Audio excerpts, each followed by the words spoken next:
마가복음 14장 32절부터 42절까지 말씀입니다. 한 목소리로 봉독하겠습니다.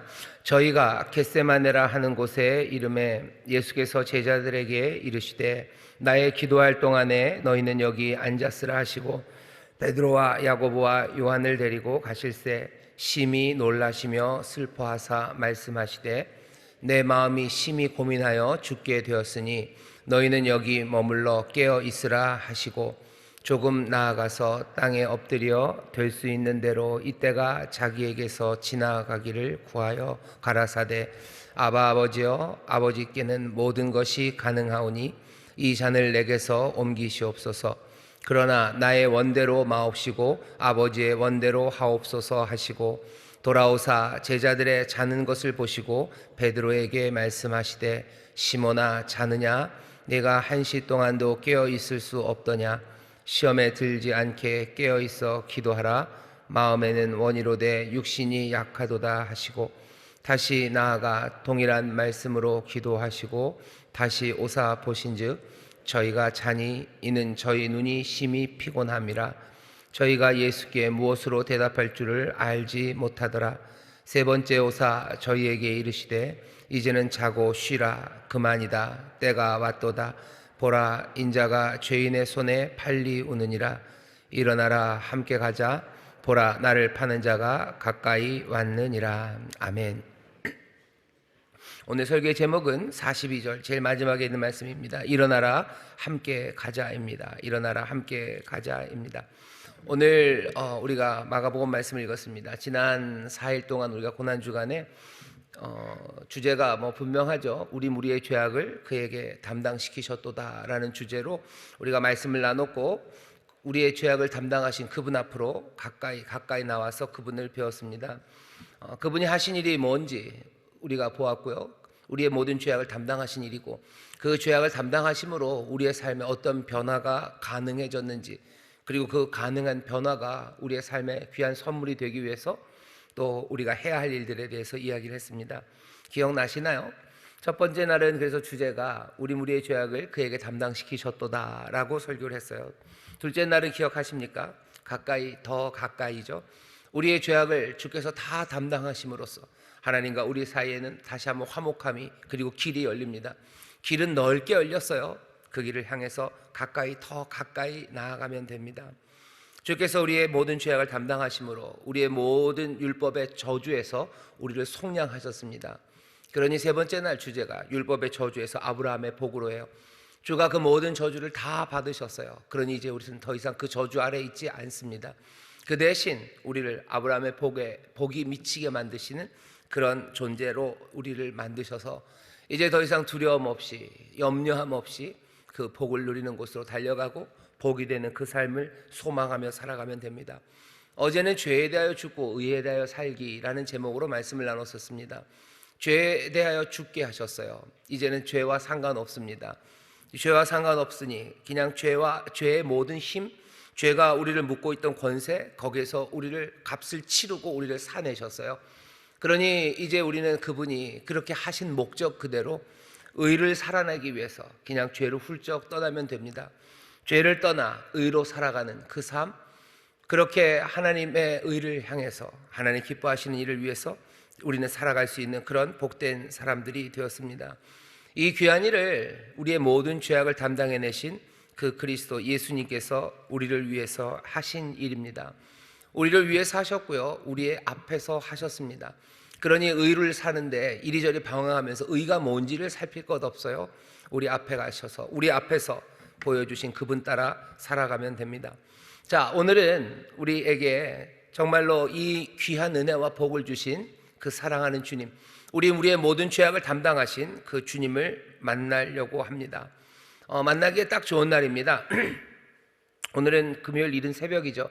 예수님께서 잡히시기 조금 전, 그러니 오늘 읽은 본문의 말씀이 이루어진 시간이요, 아마 지금보다 조금 더 이른 시간일 겁니다. 아마도 여러분들이 교회 오기 위해서 집을 나섰던 그 마음때쯤이 오늘 읽은 이 본문이 이루어졌던 시간들입니다. 나올 때 여러분들 그 분위기를 기억하시나요? 그 어두움 정도예요. 그 정도의 어두움, 그 정도의 공기, 그게 오늘 읽은 본문 말씀이 펼쳐진 곳의 분위기였습니다. 여긴 너무 밝아요. 방송실 불을 좀 꺼주세요. 조금만 더. 이러면 다 꺼지나요? 예.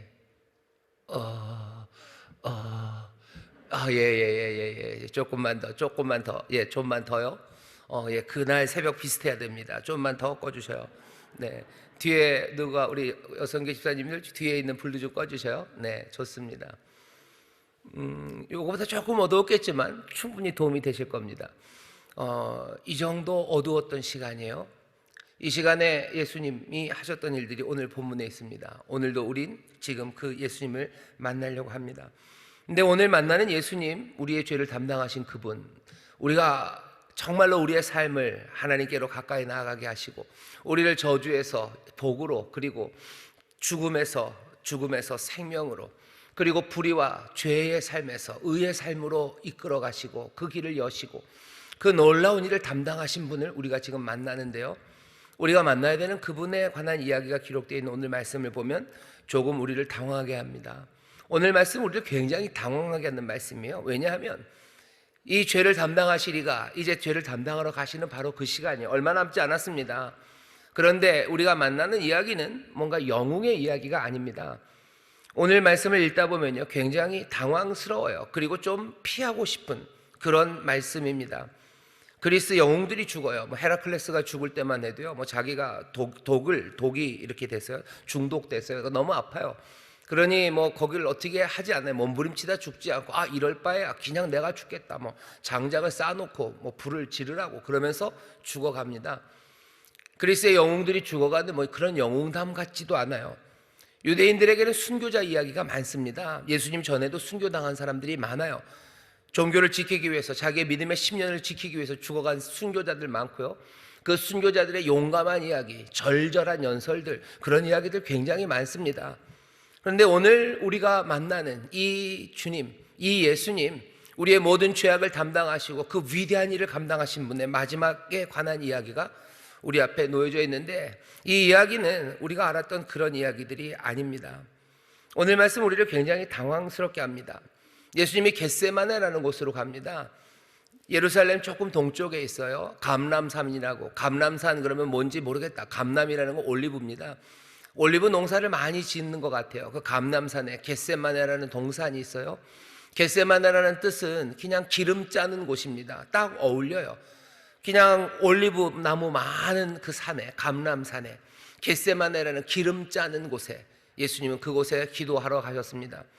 기름 짠다는 게 조금 느낌이 그래요. 왜? 우리는 좀 알죠. 그 땀방울이 핏방울이 되도록 기도하셨다라는 기름을 짜내는 거예요. 모든 것도 그냥 짜내서 뭐가 뚝뚝 떨어질 것 같은 그런 곳입니다. 짜내지는 그 올리브는 굉장히 힘들고 아프겠지만 거기서 나오는 기름은 사람을 살게 합니다. 올리브 기름은 사람을 살게 해요. 사람을 행복하게 하는 것, 그것이 거기에서 이루어져요. 아마 이 모든 것들이 하나님이 만들어 놓으신 세팅일 거예요. 겟세마네, 기름 짜는 곳에 예수님이 가십니다. 예수께서 제자들에게 이르시되 나의 기도할 동안에 너희는 여기 앉아있으라 하시고 베드로와 요한 그리고 야고보와 요한을 데리고 가실새 심히 놀라시며 슬퍼하사 말씀하시되 내 마음이 심히 고민하여 죽게 되었으니 너희는 여기 머물러 깨어있으라 하시고, 여기 34절까지의 말씀이 또 우리를 당황하게 합니다. 당황하게 하여 이거 참 이상하다 하는 생각이 절로 듭니다. 예수님이 심히 놀라신대요. 그리고 지금 슬퍼하신답니다. 우리가 마가복음을 쭉 읽어오면서 예수님의 그런 모습을 만난 적이 별로 없어요. 예수님이 심히 놀라시고 슬퍼하신다고요? 심히 놀라셨다는 얘기는요, 그냥 압도당했다는 거예요. 압도당했어요. 꼼짝을 못 하십니다. 꼼짝 못하는 사람들 보신 적 있으실 거예요. 그냥 눈빛도 불안하고 꼼짝 못해요. 슬퍼하신다고 하는 이야기는 괴롭다는 거죠. 진 눌려 있다는 거예요. 꼼짝 못하고 진 눌려 있습니다. 이거 뭐죠? 기름 짜는 것 같은 거죠. 기름 짤 때면 압착한다고 그래요. 누르고 찍어 누르는 거죠. 그러면서 기름을 짜냅니다. 예수님 심히 놀라시고 슬퍼하사, 여기 겟세마네에서 누구보다도 겟세마네처럼 보이시는 분이 다른 분이 아니라 예수님이셔요. 세상을 찍어 누르고 거기서 뭘 짜내야 될 것 같은데 여기 아니요, 그 예수님이 지금 심히 놀라시고 슬퍼하십니다. 좀 당황스럽죠. 그러면은 마음은 심히 슬퍼하고 놀라셨을지라도 말은 의연하게 해야 될 것 같아요. 여러분들도 그러시죠? 뭐 떨려도 뭔가 좀 멋지게 얘기해야 되는 그런 상황이 많습니다. 특별히 아버지들 그래요. 아버지들 그렇죠. 부모님들 그래요. 애들이 앞에 있으면 무서운 상황이어도요, 내 마음이 정말 무서워도 무섭다고 말하면 안 되죠. 되도록이면 침착하게 말해야 돼요. 목소리 떨리면 안 돼요. 미소를 짓고 아주 평안하게 괜찮다고, 잘 지나갈 거라고 말해야 되는데, 예수님 심히 놀라시고 슬퍼하시는 것도 참 당황스러운데 제자들에게 말씀하십니다. 다 잘 될 거라고 얘기하지 않으셔요. 뭐라고 얘기하십니까? 제자들에게 말씀하실기를 이렇게 말씀하셔요. 내 마음이 심히 고민하여 죽게 되었으니 너희는 여기 머물러 깨어 있으라. 이건 두 가지로 이상해요. 그렇게 말할 게 아닌데도 내가 지금 죽게 되었다는 말을 합니다. 그것도 이상하고, 그렇게 마음이 죽게 되었으면 어떻게 해야 돼요? 좀 저기 가 있으라고 그래야 돼요. 근데 아니요, 너 여기 와서 깨어 있으래요. 여기 와서 깨어 있고 여기 와서 기도하래요. 멀리 가라고 하지 않으셔요. 너 여기 와 있으랍니다. 아빠들이 슬플 때 있어요. 아빠들 힘들 때 있어요. 정말 힘들어서 괴로워서 눈물 떨어지는데 여러분들 아들 보고 너 여기 와 있으라고 그럴 거예요? 아니죠. 너 저리로 가라고. 혹시라도 애들이 눈치 없이 아빠 왜 그래? 그러면 아니야 괜찮아, 나가 있어. 그런데 예수님 그렇게 하지 않으셔요. 오늘 말씀 굉장히 당황스럽습니다. 예수님이 슬퍼하시고 심히 놀라시고 그것도 당황스럽고, 그런 예수님이 제자들에게 깨어 있으라고 하는 말도 이상하고, 그 마음 죽게 됐다는 말까지 꼭 해야 되나 싶은 여러 가지 당황스러운 이야기들이 여기 지금 가득합니다. 고민하여 죽게 되었으니 너 여기 깨어 있으래요. 그것도 또 이상한 게 있어요. 데리고 온 제자들, 그나마 또 베드로, 야고보, 요한입니다. 멍청한 사람들, 좀 나은 사람들 데려오지 이번에는. 아니요, 여전히 그 사고치고 못나고 뭔가를 잘 이해하지 못하고 덤벙덤벙대는 이 세 사람을 또 그리로 데리고 오셨습니다. 오늘 이 시간은 그런 시간이에요. 그날의 분위기도 이랬고요, 어쩌면 오늘 우리도 그렇습니다. 오늘 우리도 베드로, 야고보, 요한처럼, 어쩌면 예수님의 제자들처럼 어쩌다 보니 여기까지 지금 왔어요. 예수님이 오라고 그래서 왔어요. 그래서 지금 와서 듣는 이야기는 우리가 생각하지 못했던 당황스러운 예수님의 모습이 우리 앞에 보입니다. 예수님 오셔서 기도하시기 시작하셔요. 제자들은 뭐라고 했는지 조금 놔두죠. 예수님이 기도하시는데 기도하는 내용이 또 이상합니다. 될 수 있는 대로 이때가 자기에게서 지나가기를 구하여 가라사대 아바 아버지여, 아버지께서는 모든 것이 가능하오니 이 잔을 내게서 옮기시옵소서. 36절도 마찬가지로 시작되는 거죠. 35절도 될 수 있는 대로 이때가 지나가기를 마음에는 구하고 있대요. 마음은 그래도 기도는 다르게 할 수 있어요. 근데 이번엔 그렇지도 않으셔요. 아예 기도를 그렇게 하신답니다. 가라사대 아바 아버지여, 아버지께는 모든 것이 가능하오니. 아바라고 부르는 건 굉장히 친숙한 말이에요. 굉장히 가깝게 아버지를 부르는 말입니다. 아주 다정하게 아빠를 불러요. 아빠, 아버지, 이 잔을 내게서 옮기시옵소서. 그런데 어떻게 합니까? 그 다음에는 나의 원대로 마옵시고 아버지의 원대로 하옵소서. 이 다정하게 아주 살갑게 부르는 이 이름에 아버지는 대답하지 않으십니다.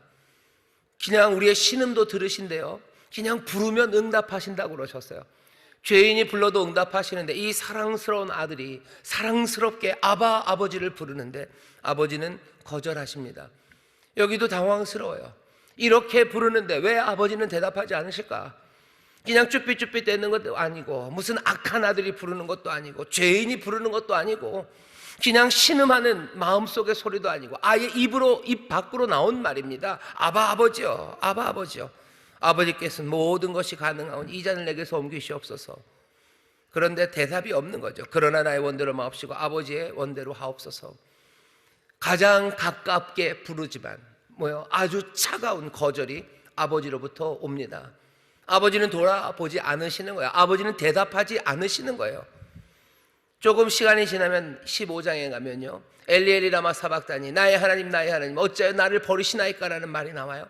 하지만 그건 입 밖으로 나왔을 때뿐이에요. 여기 벌써 오늘 말씀의 마음속에는 하나님, 내 아버지가 나를 거절하셨음을 압니다. 하나님과의 분리, 하나님이 거절하시는 시간이 시작됐어요. 어쩌면 이미 십자가는 이때부터 시작이 됩니다. 그렇게 기도를 하시고요, 돌아오셔서 제자들이 잡니다. 자는 것을 보시고 베드로에게 말씀하셔요. 시몬아, 자느냐? 내가 1시 동안도 깨어 있을 수 없더냐? 시험에 들지 않도록 깨어 있어 기도하라. 마음에는 원이로되 육신이 약하도다 하시고 다시 나아가서 동일한 말씀으로 기도합니다. 기도하는 내용은 참 민망한 기도입니다. 그렇게 한 번 했는데 또 가서 또 기도하셔요. 또 뭐라고 부르셨을 거예요? 아바라고 또 부르셨을 거예요. 다정하게 또 부르시는 거죠. 아바, 아버지요. 아버지 하고 다정하게 또 불러요. 그리고 또 거절당하시고 그리고 또 제자들에게 옵니다. 그 시간에 그게 3번이나 그랬어요. 그동안에 제자들은 참 줄기차게 잡니다. 줄기차게 잡니다. 이 사람들이 왜 이렇게 잤을까?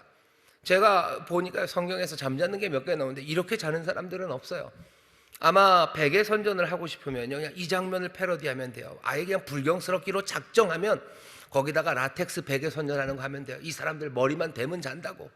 이 아슬아슬하고 이 가슴 아프고 이 위험한 시간에 여기 머리만 대면 자게 하는 베개 있다고. 아마 베개 선전해야 될 것 정도로 이 사람들 이상하게 잡니다. 어떻게 이렇게 잘 수 있을까 싶을 정도로 잡니다. 온갖 핑계는 다 써놨죠. 예수님도 얘기하시죠. 육신은 마음은 원이지만 육신이 약하구나. 저희들의 눈이 심히 피곤해서 그렇다. 제자들이 뭐라고 대답할 바를 모른다 라고 온갖 핑계를 대놨지만 역설이에요. 우리 도대체 이해하기가 어렵습니다. 이 시간이 어떤 시간인데 이 사람들이 잡니까? 그냥 보통의 날도 아니에요. 이때는 축제 날입니다. 6월절 축제가 시작돼요. 여러분들 축제가 시작될 때 잠자는 사람이 있습니까? 그냥 축제가 시작될 때는 늘 즐겁고 늘 행복하고 그렇게 시간 보내고 많은 시간이에요. 6월절 전날 저녁에 이렇게 자지 않습니다. 이 사람들 예수님께서 계속해서 죽는다는 이야기 하신 이야기 다 들었어요. 심히 고민하여 죽게 되었다고 그 현장에서도 말씀하셨고요. 조금만 전에도 최후의 만찬을 하면서도 그런 얘기 하시고 내가 살아난 후에 너희들 나를 만나게 될 거다. 그 전에 기름 부은 여인에게는 이제 내 장사, 내 장례를 위해서 준비하는 거다. 내가 이제 죽고 부활하는 일, 죽는 일 계속 얘기하시면서 오셨어요. 그리고 그 6월절이 지금 이 6월절을 말씀하신다는 거 제자들이 모르지 않습니다. 뭔가 중요한 일을 앞두고서 예수님 자꾸 죽는다고 하신 거예요. 그런데 밤에 잠이 옵니까? 마음이 고민이 되어서도 잠이 안 와. 이게 무엇이 혼란이 되어서도 잠이 안 오는 게 맞죠. 명절이고 예수님이 죽는다는 얘기 그렇게 많이 하셨고 또 그날따라 그 밤에 우리들을 다 데리고 오셔서 이제 깨어있으라고 부탁까지 했는데 자기의 선생 랍비가 부탁을 하는데 제자들이 잔다고요? 혼자는 깜빡 잠이 들 수 있어요. 하지만 셋이나 됩니다. 한 녀석 자면 한 녀석 야야야 선생님이 깨어있어요. 그렇게라도 얘기할 수 있어요. 셋이 약속이나 한 듯이 몽땅 다 잡니다. 이게 무슨 얘기일까? 여러분들 그런 적 있으실 거예요. 아빠랑 엄마랑 싸웁니다. 아빠랑 엄마랑 싸우면 애들은 어떻게 해요? 다 잡니다. 3남매가 다 자요. 왜 자요? 자는 척 하는 거예요. 자야 될 것 같은 거예요. 자야 될 것 같은 거죠. 아버지가 못난 모습 보일 때 있어요. 그러면 자녀들은 어떻게 합니까? 그냥 자는 척 하는 거예요. 못 본 척 하는 거예요. 차마 볼 수 없는 거예요. 아마도 이 밤에 이 시간에 예수님이 가서 아바 부를 때마다 아버지는 거절을 해요. 그러면 또 아버지의 뜻대로 하시옵소서라고 기도하셔요. 죽어가는 일, 죽는 일 앞에 놓고 마음에 안 들었어요. 가룟 유다만 싫습니까? 가룟 유다만 특별하게 싫어요? 가룟 유다만 예수님이 그렇게 예수님께 불만이었겠습니까? 아니요. 다른 제자들도 마찬가지예요. 자기들의 삶을 버리고 예수님 따라온 거예요. 근데 예수님은 그냥 자꾸 죽는다만 하시는 거죠. 그거 말고 다른 식으로 했으면 좋을 것 같은데 그렇지 않겠다고. 아니라고. 사탄아 뒤로 물러가라 하시고 나는 죽으러 간다. 죽는다. 내가 죽은 후에 나 만나자. 내 장사를 준비하는 거다. 계속 그 얘기만 하시니까 복장이 터지죠. 가룟 유다가 배반하고 떠납니다. 배신하고 떠나요. 다른 제자들은 안 떠납니까? 몇 시간 차이 안 납니다. 가룟 유다는 목요일 저녁에 떠났어요. 다른 제자들은 이 시간이면 다 떠납니다. 불과 몇 시간 차이 안 납니다. 12시간 차이도 안 납니다. 그 얘기는 뭐죠? 유다의 마음에 있었던 그 불만들, 그 묘한 갈등들, 이거 제자들에게 있어요. 예수님 오셔서 겟세마네에서 기도하시는데 그냥 울부짖으며 기도하셔요. 땀방울이 핏방울이 되도록 기도하셔요. 그러면서도 가련하게 부르셔요. 아바 아버지라고 아주 친밀하게 부르셔요. 그러면서도 또 거절당하시고 그러면 내가 그걸 지고 가겠다고 또 얘기하시고 또 와서 또 깨우시고. 왜 깨웁니까? 그냥 놔두시지. 근데 자꾸 깨웁니다. 예수님 자꾸 깨워요. 일어나라, 깨라, 일어나라. 이거 보지 말아야 될 것 아닙니까? 근데 깨어서 보라고 하시는 것 같아요. 우리를 당황하게 합니다. 이건 보통 이야기는 아니에요. 그렇게 3번을 하십니다. 그리고서는 얘기하셔요. 세 번째 오사 41절입니다. 저희에게 이르시되 이제는 자고 쉬라. 자고 쉬래요. 이제 와서 또 자고 쉬라고 그러시네. 그러더니 또 뭐라고 그러셔요? 그만이다. 해가 때가 왔다. 보라, 인자가 죄인의 손에 팔린다. 그 다음에는 일어나라, 함께 가자. 자고 쉬라시더니 이젠 또 일어나서 함께 가자래요. 왜 자라고 그러신 거예요? 이제 다 됐다고 쉬라고 그러시더니 이제 또 일어나서 가재요. 제 생각에는 이 예수님의 41절 42절은 겟세마네에서 예수님이 하나님께 기도하셨던 그 기도와 닮아 있습니다. 이 잔이 내게서 지나가기를 원하셔요. 하지만 정말로 이루어져야 되는 선한 뜻은 이 잔을 내가 마셔야 되는 일입니다. 예수님도 우리가 편하기를 원하셔요. 쉬어라, 안식을 주기를 원하셔요. 하지만 정말로 사람들이 해야 되는 일은 일어나서 주님과 함께 가야 되는 일입니다. 예수님도 우리가 편하게 살기를 원하시죠. 그거 좋은 거 아셔요. 우리에게 평안함을 주고 복된 것 주기를 원하셔요. 하지만 정말로 하나님의 뜻, 정말로 복된 것, 정말로 참된 선함이 함께 일어나 가야 하는 것, 거기에 있다는 걸 아십니다. 그러니 함께 가자, 함께 가자, 일어나라, 함께 가자 하면서 제자들을 일으켜 세우십니다. 오늘 우리가 읽은 이 본문에서 우리는 예수님을 만나고 있죠. 우리의 모든 죄를 담당하시니 그분 앞에서 그분을 봅니다. 온갖 당황스러움 그 앞에 우리가 서 있어요.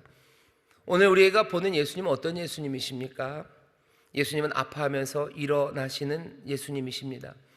우리의 죄를 담당하시니가 우리의 모든 죄를 다 담당하셔서 우리로 하나님께 나아가게 하시고 저주 대신에 복을, 그리고 또 죄를 따라 살아가는 삶이 아니라 의를 따라 살아가는 정말로 복된 삶을 우리에게 주시고 그 길을 여시는데, 그 길이 어떻게 열려집니까?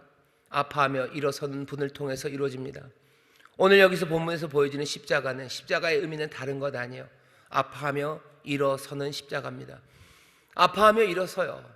배신을 아파합니다. 육체적인 고통을 아파해요. 모든 고난, 그 아픔 가운데도 일어섭니다. 겟세마네, 기름 짜는 곳이요, 찍어 누르고 그리고 그냥 꼼짝 못하게 하는 겟세마네, 그곳에서 일어섭니다.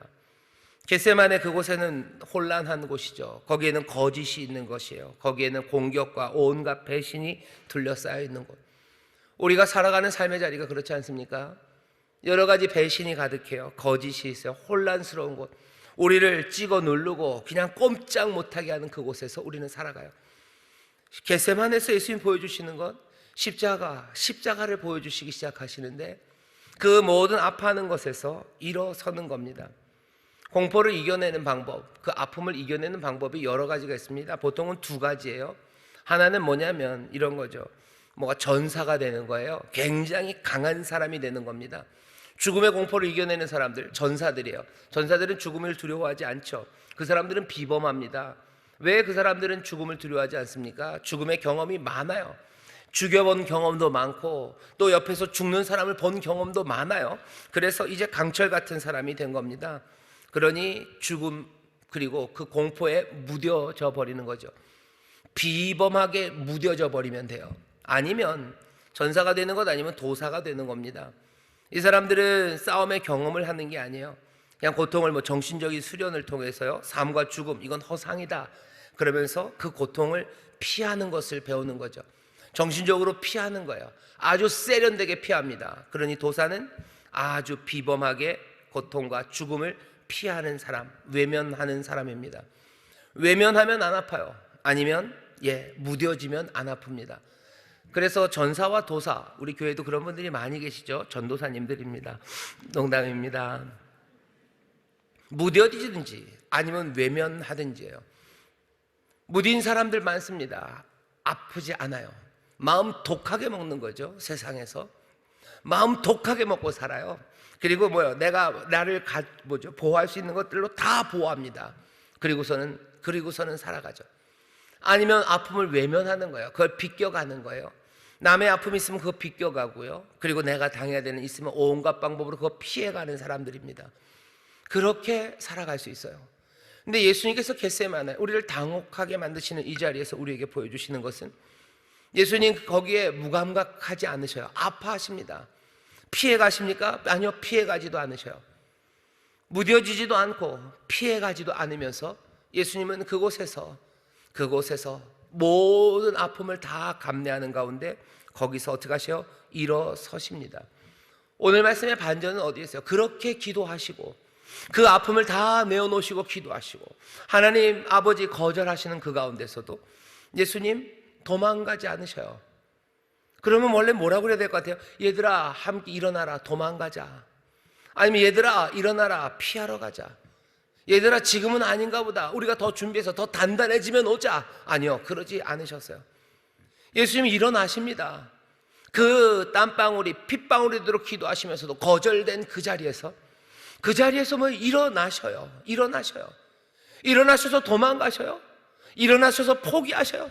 이젠 틀렸다고 포기하십니까? 아니요, 일어나실 뿐만 아니라 게다가 자기의 그 제자들을 일으켜 세웁니다. 일어나라. 그리고 함께 가자라고 하며 가시는 거예요. 우리가 여기 만나는 예수님은 세상에 이런 분은 없습니다. 이런 비범함은 없어요. 어쩌면 이런 아름다움은 없어요. 이런 놀라움은 없습니다. 예수님 아파하며 일어서는 것, 십자가를 지고 간다는 건 아파하며 일어서는 사람이죠. 아프지만 포기하지 않는 게 십자가입니다. 예수님이 그 십자가를 지고 지금 걸어가시는 거고, 그 십자가를 지니신 예수님은 사랑하는 제자들에게 일어나라고 함께 가자고 부르시는 거예요. 오늘 이 새벽에 우리가 고난주간 마지막 날 우리의 죄를 담당하라고 그에게 맡기신 하나님의 사랑과 은혜가 뭔지를 우리는 이제 좀 알아요. 그리고 그 죄를 담당하라는 말이 얼마나 아버지가 간절히 원하시는 건지를 아시기에 사랑으로 아멘이라고 오신 아들 우리는 예수님을 알아요. 그 예수님이 어떻게 하셨는지, 그리고 무엇을 하셨는지, 그리고 그것이 목적이 무엇인지까지도 다 배웠습니다. 그런데 그 예수님이요, 오늘 이 새벽에 우리에게 느닷없이 얘기하시는 거예요. 함께 가자, 일어나라, 함께 가자 얘기하시는 거예요. 함께 가자. 아파하면서 일어나라고 얘기하시는 거예요.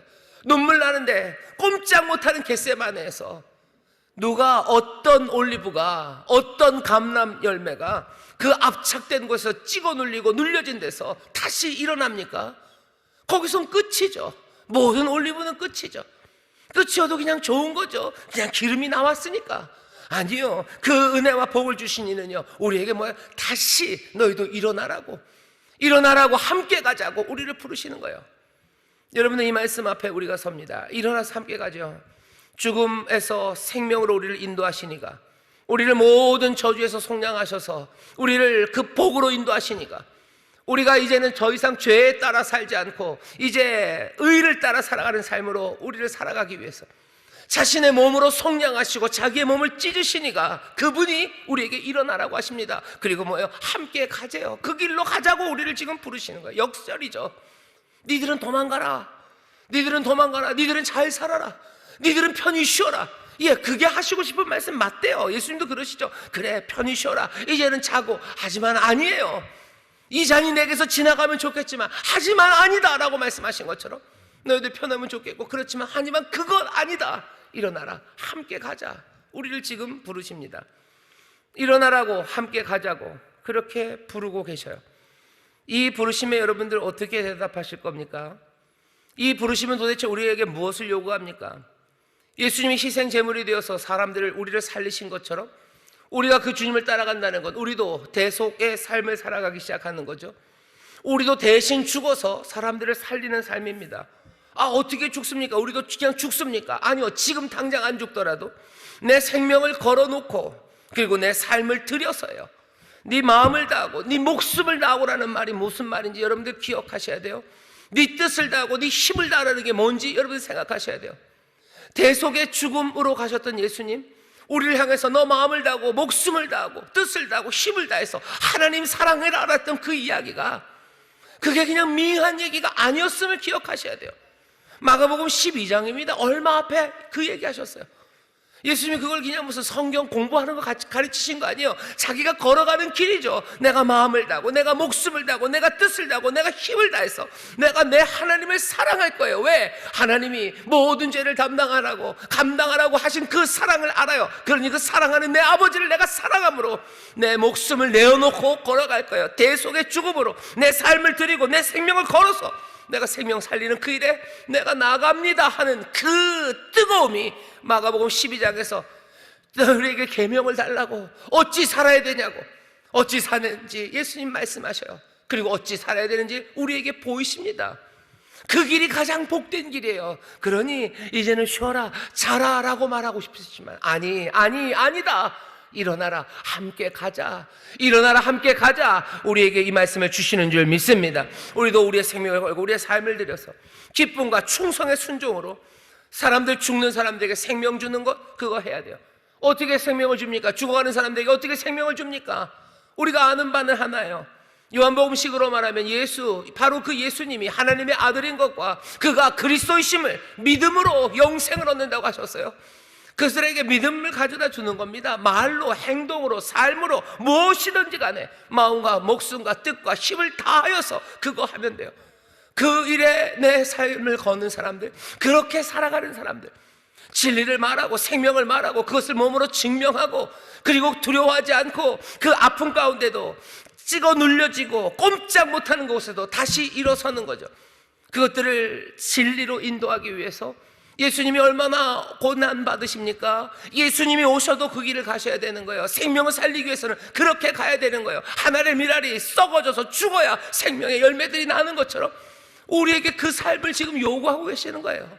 일어나라, 함께 가자. 너희들 쉬는 거 나도 좋지만 그게 아니다. 아버지여, 이 잔을 내게서 옮겨서. 아니요, 그게 아니에요. 십자가를 지고 나를 따르라고 마가복음에서 이미 말씀하셨어요. 그 얘기가 뭔지 아마 오늘 말씀에서 가장 우리의 삶에 가까이 있는요, 아파하는 그 자리에서 아파하며 일어서는 겁니다. 비범하게 무뎌질 필요 없어요. 비범하게 피해갈 필요 없어요. 거기에서 내 십자가를 지고 일어나 주를 따라가기 시작하는 사람들, 다른 사람들을, 내 사랑하는 이들에게, 내 이웃들에게 정말로 저주에서 떠나 아브라함의 복을 누리는 삶이 되도록, 내가 그 저주를 담당해야 된다면 그 저주를 다 감당하면서도 내가 복이 되어주는 사람들, 내가 배고파 그들이 배불러 줄 수 있다면 충분히 내가 감당하는 사람들, 내가 울어서, 내가 땀 흘려서, 내 살이 찢겨서 저들이 살 수 있다면 내가 그 일을 하는 사람들, 아파하는 그 자리에서 일어서는 사람들, 그 길을 지금 가자고 말씀하시는 거예요. 죄, 거기에 대하여 죽고 의에 대하여 사는 삶, 그 삶의 본이 되셨다고 그러셨어요.